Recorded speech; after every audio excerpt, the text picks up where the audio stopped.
Hi అండి, అందరూ నమస్కారం. మీరు చూస్తున్నారు అడ్డూరి ఛానల్. నా పేరు అడ్డూరి. మనం ఈరోజు ఎపిసోడ్ 78 మండే నైట్ జరిగిన నామినేషన్స్ గురించి మాట్లాడుకుందాం.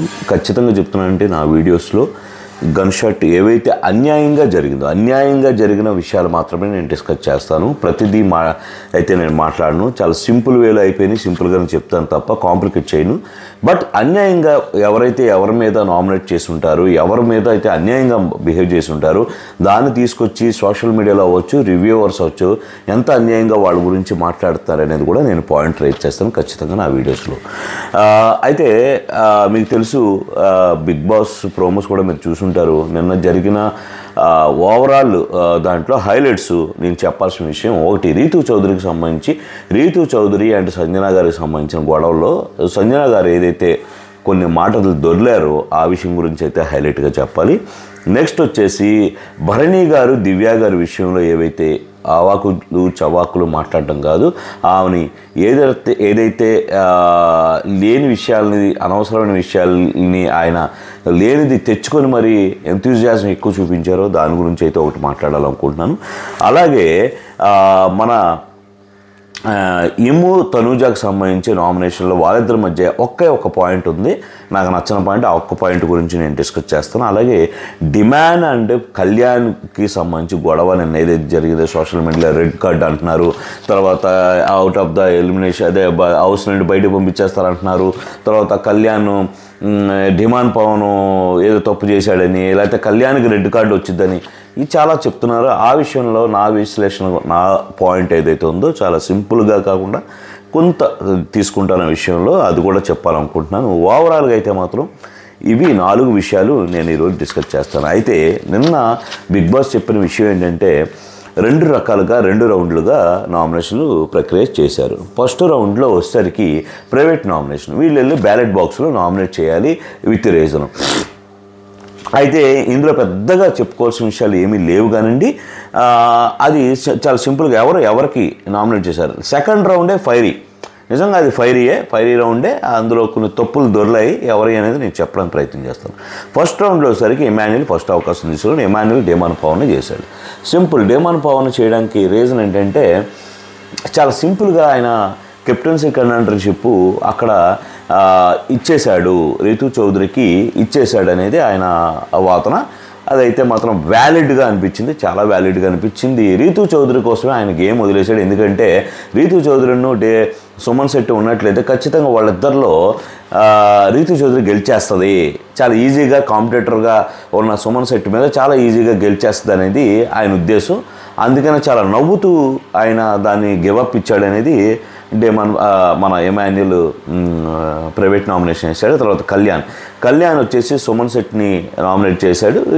దానికి పెద్ద వ్యాలిడ్ అనిపించలేదు, చాలా సిల్లీ రీజన్. ఒకసారి మీరు అది చూస్తే మీకు కూడా క్లారిటీ వచ్చింది. నేను దాని గురించి అయితే పెద్ద మాట్లాడాలనుకోవట్లేదు.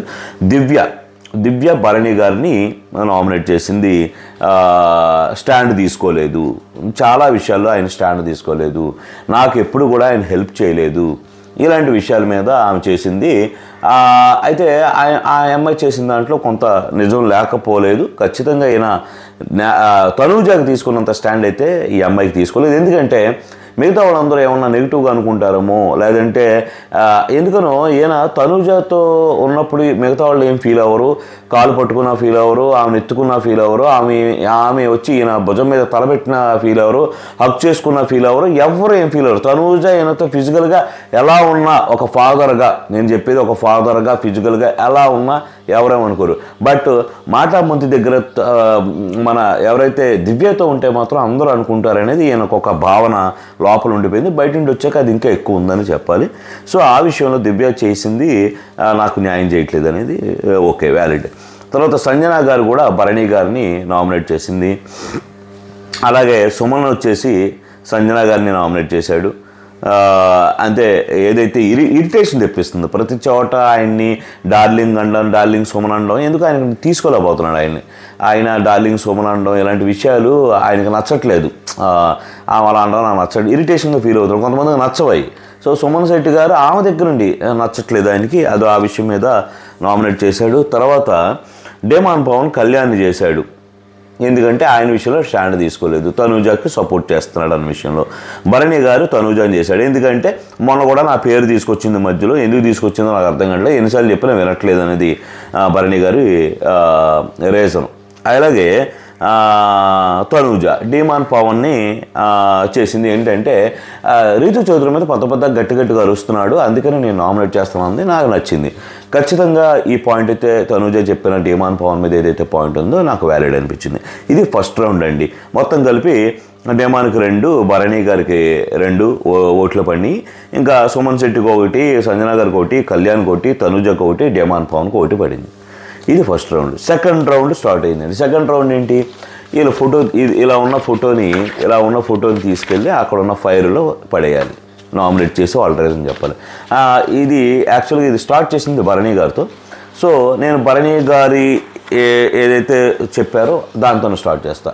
అయితే భరణి గారికి ఫస్ట్ ఆఫ్ ఆల్ నేను చెప్పాల్సిన విషయం, భరణి గారు మీకు ఎవరెవరైతే శ్రీనివాస్ రెడ్డి అవ్వచ్చు, అలా మీ గురువు గారు అయినటువంటి మన నాగబాబు గారు అవ్వచ్చు, ఎవరైనా మీకు వచ్చి కొన్ని సలహాలు ఇచ్చినప్పుడు మీరు చాలా పెద్ద సీనియర్ నటులు మీరు.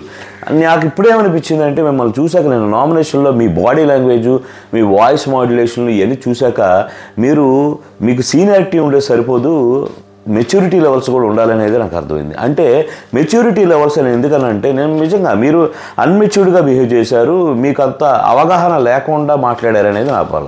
ఎందుకు అవగాహన లేకుండా మాట్లాడారో కూడా చెప్తా, క్లారిటీ ఉంది. ఏంటంటే ఇప్పుడు అంత పెద్ద వ్యక్తి వచ్చి మీరేమన్నారు, అరుచుకుంటూ మాట్లాడితే అయిపోయిద్దా, నువ్వు అరవడమే ఇదిగా పెట్టుకున్నావా, తర్వాత ఏంటి ఒక్కోసారి మనం మంచోళ్ళమైనా మన అరుపు ద్వారా మనం చెడ్డోళం అవుతాం. సో నువ్వు ప్రతి చోట అరుస్తున్నావు. నేను ఎందుకంటే ఒక్కోసారి సైలెంట్గా ఉంటున్నానంటే అది నేను కొన్ని నిబంధనలు పెట్టుకున్నా, ఆ నిబంధనల ప్రకారం సైలెంట్గా, లేదంటే నేను వేరేగా చెప్పేవాడిని, ఇలాంటి చాలా మాట్లాడినారు మీరు. అంటే దివ్య కూడా ఏముందంటే, మరి ఎందుకని ఆగారు, మిమ్మల్ని ఎప్పుడు ఎవరు ఆపలేదే, మీరు ఏం అరవాలనుకున్నా ఏం మాట్లాడాలన్నా మీరు నామినేషన్లో ఏదైనా వచ్చి మీరు ఓపెన్గా మాట్లాడచ్చు, మిమ్మల్ని ఎవరైనా చెప్పారా మీకు ఆపమని అది ఇదని అన్నారు. అనిన తర్వాత మీరు భరణి అన్నాడు, ఎవరైతే మాకు వచ్చారో మా గురువు గారు బయట నుండి వచ్చారో వీకెండ్లో, ఆయన కూడా ఎక్కడైతే మీ మీద కమెంట్ చేస్తారో అక్కడ నీ వాయిస్ లేపు అని కూడా అన్నారు. కాబట్టి నేను ఏ రోజు కూడా అది నేను చెప్పలేదంటే, ఎవరు చెప్పారు మీకు, నా పేరు ఏమైనా చెప్పారా, ఎవరైతే మీ గురువు గారు అంటున్నారో ఆయన చెప్పారా మీకు అంటే ఈయన కోపం వచ్చింది. ఏంటి నీకు చెప్పాను కదా ఎవరన్నారో అని, మళ్ళీ నువ్వు ఎందుకు రేట్ చేస్తున్నావు అంటే, అవును నేనేం అనలేదు, ఎవరు చెప్పారు నీకు అన్నాను అంటే. వాస్తవంగా చెప్తానండి, నాగబాబు గారు చాలా మెచ్యూరిటీ లెవెల్స్ ఉన్న వ్యక్తి. ఆయన ఫిలాసఫర్ లెక్కలో నా దృష్టిలో చాలా నాలెడ్జ్ ఉన్న పర్సన్ నాగబాబు గారు. అంత ఈజీ మనిషి ఏం కాదు, చాలా బ్రాడ్ మైండెడ్. ఎందుకంటే వాళ్ళ పిల్లల విషయంలో ఆయన కూడా ఎంత బ్రాడ్గా ఆలోచిస్తారు, ఎంత మెచ్యూరిటీగా బిహేవ్ చేస్తారో మనం బయట చూసిందే. ఇద్దరు పిల్లల విషయంలో కూడా చాలా బ్రాడ్గా మాట్లాడతారు. అలాగే దేవుడు అంటే ఆయనకు నమ్మకం ఉంది, కానీ అలాగే ఆ మూఢనమ్మకాలు ఇలాంటి విషయాల మీద కూడా చాలా క్లారిటీ ఉన్న వ్యక్తి. అంటే నేను ఎందుకు చెప్తున్నానంటే, ఆయన వే ఆఫ్ థింకింగ్ ఎలా ఉంటుందని చెప్పే ప్రయత్నం. మరి ఈయన ఎలా తీసుకున్నాడో భరణి ఆయన ఇచ్చిన సలహా కానీ ఎంత రాంగ్ వేలో తీసుకున్నాడంటే, ఆయన చెప్పింది పాయింట్ ఉంటే ఖచ్చితంగా డౌన్ అవ్వకు, మాట్లాడు అని. ఇక్కడ పాయింటే లేనప్పుడు మీరెందుకు ఏదో ట్యూబ్కి గాలి కొట్టినట్టు మీరు ఎలా ఉన్నోళ్ళు కాస్త ఇలా అయిపోయి ఒక చిన్న ఆడపిల్ల మీద మీరు వాయిస్ రేజ్ చేసి, ఇంకోటి ఆ అమ్మాయి ఏదో మాట్లాడుతుంటే మీరు మధ్యలో ఏంటి నీకేమైనా పని ఉందా అని వెటకారం మాట్లాడేంటి ఏంటి, ఆ వెటకారం ఏంటి నాకు అర్థం కావట్లేదు. ఎందుకని మీరు దివ్యాన్ని చాలా చీప్గా తక్కువగా చూస్తున్నారు. ఇది ఇప్పుడే కాదు, అంతకుముందు చిన్న నామినేషన్లో కూడా రూమ్లోకి వెళ్ళినప్పుడు దివ్య మీద చాలా గట్టిగా ఏదో నువ్వే ఏదో కనీసి ఆ అమ్మాయిని పురుడు పోసినట్టు నువ్వు ఆ అమ్మాయి మీద అరిసే అధికారం ఎవరిచ్చారు భరణి నీకు? అసలు ఏమని కూడా తమాషాలు చేస్తున్నావు నువ్వేమన్నా? నువ్వు అరిచి మళ్ళీ ఆ అమ్మాయిని పాపం నువ్వు అలా అనడం వల్ల ఆ అమ్మాయికి మళ్ళీ నోరెత్తలేకుండా ఎందుకులే ఎంతో ఏదో ఫ్రస్ట్రేషన్లో మాట్లాడుతున్నాడేమో అని ఒక వాల్యూ ఇచ్చి నిన్ను మాట్లాడాల. నిజంగా చెప్తున్నా, నీ ప్లేస్లో ఇంకోళ్ళు ఉంటే మాత్రం చెమడాలు ఒలిసేది దివ్య. నిజం చెప్తున్నా. అదే ఇంకోటి చెప్తున్నా, ఇదే విధంగా తనుజతో మాట్లాడగలవా? గట్స్ ఉన్నాయి నీకు? లేవు నీకు. మాట్లాడలేవు, ఎందుకంటే తనుజ ఊరుకోదు, తొక్క తీసుద్ది నీకు. కానీ దివ్య ఎందుకు నీ ప్లేస్లో వేరే వాళ్ళు ఉంటే ఏం కూడా చెక్కేసేది నీకు. చెప్పాలంటే నీ ప్లేస్లో వేరే వాళ్ళు ఉంటే దివ్య ఎప్పటి చెమడాలు అవడం కాదు, పాయింట్ తొక్క తీసి నారబెట్టేది. బట్ నీకు ఇచ్చిన వాల్యూని బట్టి ఆ అమ్మాయి నిన్ను ఏం అనలేదు. సరే ఆయన ఏం మాట్లాడినా ట్రిగర్ అయిపోతున్నాడు, ఆయన ఎందుకో ఏదో ఫైర్లో ఉన్నాడని. ఖచ్చితంగా నువ్వు ఏంటంటే బయట నుండి ఇచ్చిన ఇన్పుట్స్ని రాంగ్ వేలో తీసుకొని ఏదో అంటారు చూసా, గాలి కుట్టిన ట్యూబ్ లాగా అనవసరంగా ఉబ్బావు తప్ప ఏం లేదు. మరీ అంత ఎక్కువ ఉబ్బకమ్మా, పగిలిపోతావు, అర్థం చేసుకో. ఎందుకంటే అనవసరం అంటున్నా నేను. భరణి గారుకున్న సీనియారిటీకి ఆయనకున్న వయసుకి ఇది తగదు. అనవసరంగా అబాస్పాలు అయిపోతారు మీరు. అవసరమా ఇప్పుడు ఆ అమ్మాయి మీద అలా అరవడం? ఏముంది అని ఏంటి, ఇప్పుడు ఏమైనా పని ఉందా అని వెటకారం ఏంటి అసలు? ఇంకోటి రెస్పెక్ట్ ఇవ్వు అంటావు, ఏమిటి రెస్పెక్ట్ ఇవ్వలేదు? నీకు విషయం గుర్తుపెట్టుకో, హౌస్లో ఉన్న ప్రతి ఒక్కళ్ళలో అందరికీ వాల్యూ ఇచ్చిన వ్యక్తి అంటే గౌరవించి మాట్లాడే వ్యక్తి దివ్య. ఆ అమ్మాయికి చాలా పద్ధతులు తెలుసు, నువ్వు పద్ధతులు నేర్పించక్కర్లా. ఫస్ట్ ఆఫ్ ఆల్ నువ్వే పద్ధతులు నేర్చుకొని హౌస్లోకి వచ్చావు. నువ్వే చెప్పావు, నేను ఇలా ఉండేవాడిని, కొట్టి మాట్లాడేవాడిని, నేను చాలా వైలెంట్గా ఉండేవాడిని. బట్ ఆయన చెప్తే సో నువ్వు ఒకళ్ళ సలహాలు తీసుకొని నువ్వు మార్చుకొని వచ్చిన వ్యక్తివి. బట్ దివ్యకు అవసరం లేదు. ఆ అమ్మాయి ఆడపిల్ల ఫస్ట్ ఆఫ్ ఆల్, తర్వాత డాక్టర్ ఆ పిల్ల, అందులోనూ ఒక మంచి కుటుంబం నుండి వచ్చిన విషయం మనందరం వాళ్ళ ఫ్యామిలీ వచ్చిన తర్వాత వాళ్ళ బ్రాడ్బ్యాండ్ చూశాక మనకు ఒక క్లారిటీ వచ్చింది. ఓకే, సో పదే ఆ అమ్మాయిని అనవసరంగా ట్రిగర్ చేయడం, తక్కువ చేసి మాట్లాడడం.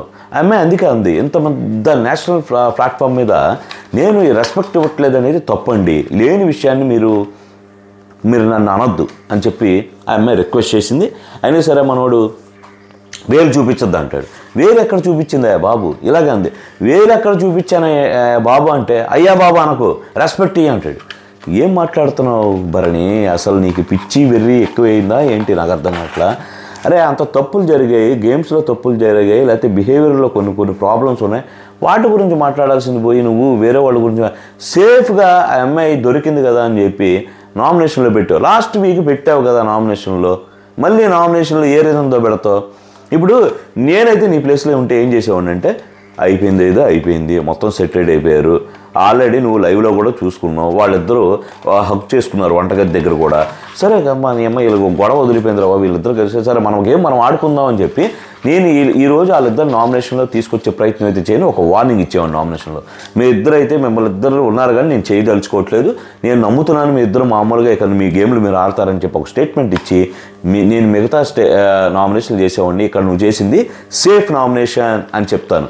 సింపుల్గా సేఫ్, అక్కడ తనుజాని చేసినా ఇక్కడ దివ్యాన్ని చేసినా నువ్వు సేఫ్గా ఈ వారం నామినేట్ చేసావు, ఇంకా నువ్వు నీ ఒరిజినాలిటీని బయటికి తీయలేదు భరణి అని చెప్పి నేనైతే చెప్తాను. ఇది నాకు ఆ విషయంలో అయితే మాత్రం భరణి గారు వరస్ట్గా అనిపించారు. వరస్ట్ అంటే వరస్ట్. ఎన్ని రోజులు ఎలా తప్పించుకుంటూ చూద్దాం. నెక్స్ట్ వీక్ మళ్ళీ నామినేషన్ వస్తే అప్పుడు ఏ రీజన్ చెప్పి ఎవరు నామినేట్ చేస్తావు విల్ సీ. ఆ రీజన్ కూడా నాకు తెలిసి ఏమి ఉండదు నెక్స్ట్ వీక్ నువ్వు నామినేట్ చేసేది. ఇది తర్వాత హైలైట్ పాయింట్గా చెప్పుకోవాలంటే రీతూ చౌదరి సంజన గారిని నామినేట్ చేశారు. ఏంటంటే మీరు కనిపించట్లేదు గేమ్లో అనేది అమ్మాయి వాదన. కనిపించట్లేదు, మీరైతే ఆట తగ్గిపోయిందండి, మీరు ఎవరైతే వైల్డ్ కార్డ్ ఎంట్రీస్ వచ్చిన తర్వాత మీ ఆట లేదంటే, నేను మరి వైల్డ్ కార్డ్ ఎంట్రీస్ వచ్చిన తర్వాత అంటే ఇప్పుడు వరకు నేను పడుకున్నానా అది ఇదని 2 మాటలు మాట్లాడితే మీరు అంటే ఏదో సేఫ్గా వచ్చేసినంత మాత్రాన మీరేమీ ఆడేసినట్టు కాదు కదా, ఏదో 2 మాటలు అనింది రీతూ చౌదరి. అంటే హట్ అయ్యే మాటలు కాదు, ఖచ్చితంగా ఆ పెర్ఫార్మెన్స్ తగ్గింది అనే విషయం మీదే మాట్లాడింది. ఆ విషయం మీద అయితే స్టిక్ అయింది. ఏ పర్సనల్ విషయాలు రీతూ చౌదరి అయితే ఎత్తలేదు. ఈ విషయంలో మిగతా విషయాల్లో రీతూ చౌదరి నేను ఖండిస్తాను తప్ప నిన్న జరిగిన విషయంలో రీతూ చౌదరి తప్పు లేదని 100% నేను వాదించగలను.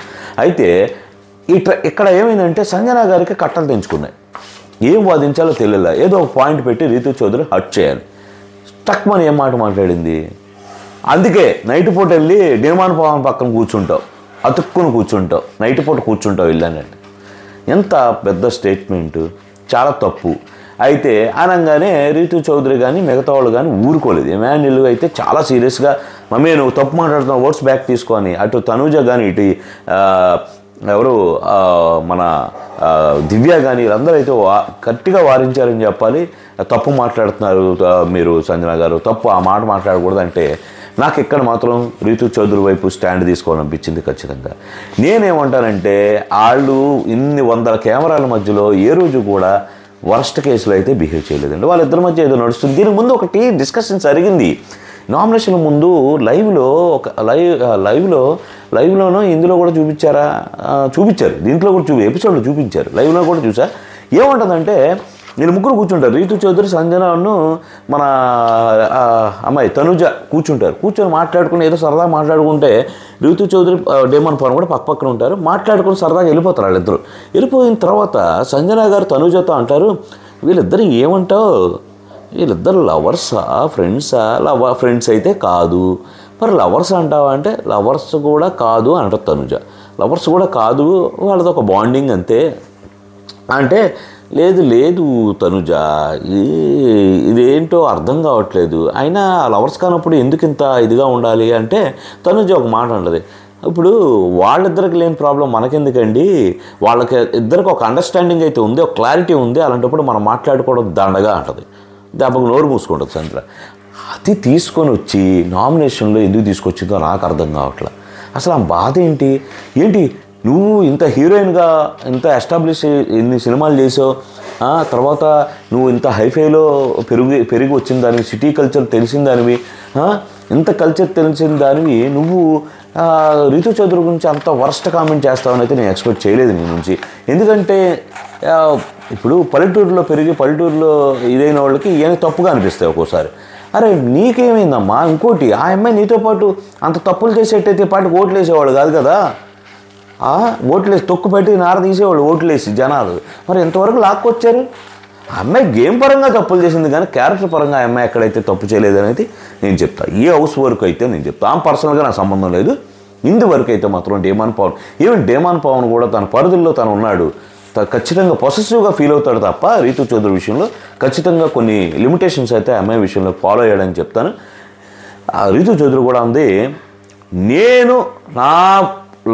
వీడు నా బాయ్ ఫ్రెండ్, నేను దగ్గరగా ఉంటా, నీకేంటి ప్రాబ్లం అని హ్యాండ్ పట్టుకొని కూడా చూపించింది. అరే నేనేమంటానంటే పక్కన కూర్చోవడం తప్పేంటండి, మీరు మరి మిమ్మల్ని నలిపేశారు గేముల్లో. సంజన గారు పియర్స్ కూడా చెప్తున్నా, ఎవరైతే ఫాలో అవుతారో వాళ్ళు కూడా చెప్తా. మరి సంజన గారు గేమ్స్ ఆడతారు కదా, పెళ్ళైన ఆవిడ, 2 పిల్లల తల్లి, ఎలా పడితే అలా ఆడతారు గేమ్లో. ఆవిని ఇలా మగాళ్ళని పట్టుకున్నట్టు వెనక నుండి పట్టుకుంటారు. ఆవిని ఏ కేసులో గేమ్లో నలిపేయాలో ఆ లెవెల్లో నలిపేశారని చెప్పాలి. కానీ అక్కడ అందరూ కూడా అక్క అని పిలుస్తారు మనసారా. డేమాన్ పవన్ అయితే అక్క అలా అనక అక్క, ఎంత గౌరవంగా. ఇమాన్యుల్ అమ్మ అంటాడు. ఇలా అందరూ నిన్ను పట్టుకుని ఆడినోళ్ళే కదా. కళ్యాణ్ కూడా నీకు ఎంత రెస్పెక్ట్ ఇస్తారు. అక్కడ ఉన్న వాళ్ళందరూ అండి లేడీస్కి మోస్ట్ రెస్పెక్ట్ ఇచ్చే పర్సన్సే ఉన్నారండి ఆ హౌస్లో.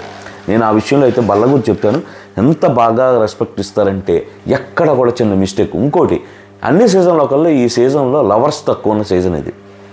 ఈ లైన్లు వేసుకోవడం, ఇంప్రెస్ చేయడం, సైట్ కొట్టడం, ఇవన్నీ మిగతా సీజన్లో నేను చూశాను. కానీ ఈ సీజన్లో అయితే మాత్రం అలాంటివి చాలా చాలా తక్కువ. ఒక్క డేమాన్ పవన్ వీళ్ళిద్దరికే ఉంది తప్ప మిగతా వీళ్ళది కూడా చాలా హెల్దీగా అనిపించింది. చాలా తప్పుగా మాట్లాడారు రీతు చౌదరి గారు. అది ఈ విషయంలో అయితే సంజన గారిది అయితే వర్స్ట్ అని చెప్తాను, చాలా తప్పు. దీనివల్ల ఆమె ఈ వారం ఎలిమినేట్ అవ్వడానికి ఖచ్చితంగా అవకాశాలు ఉన్నాయి సంజన గారికి. లేదంటే కొద్దిగా అటు ఇటుగా మిగతా వాళ్ళకి వెళ్ళే ఛాన్స్ ఉంది. కానీ ఏం మాత్రం మొత్తం గ్రాప్ చేసుకుందని చెప్పాలి వెళ్ళిపోవడానికి. అలాగే సంజన వర్సెస్ తనుజ భరణి అయిపోయింది. రీతు చౌదరి సంజన చేసింది. Sanjana versus Tanuja. Kalyan versus demon అంటే కళ్యాణ్ డేమాన్ పవన్ని